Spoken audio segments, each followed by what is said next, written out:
Hey everyone, welcome back to the channel. Today, we're diving into a common headache for Honda and Acura owners. The dreaded P1167 fault code.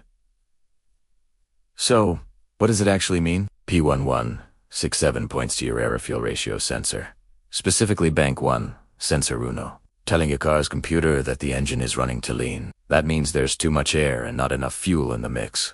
What are the usual suspects? Well, it could be a faulty air-fuel sensor itself, a vacuum leak somewhere in the intake system, or even issues with your fuel pressure or injectors. You might notice your check engine light is on, your car is running rough, getting terrible gas mileage, or even hesitating when you accelerate. The most common fix is replacing that front AF sensor. It's often the culprit. But before you just throw parts at it, always check for vacuum leaks first. A simple visual inspection or a smoke test can save you time and money. Stay tuned for our next video where we'll show you exactly how to replace it. Thanks for watching, and don't forget to like and subscribe.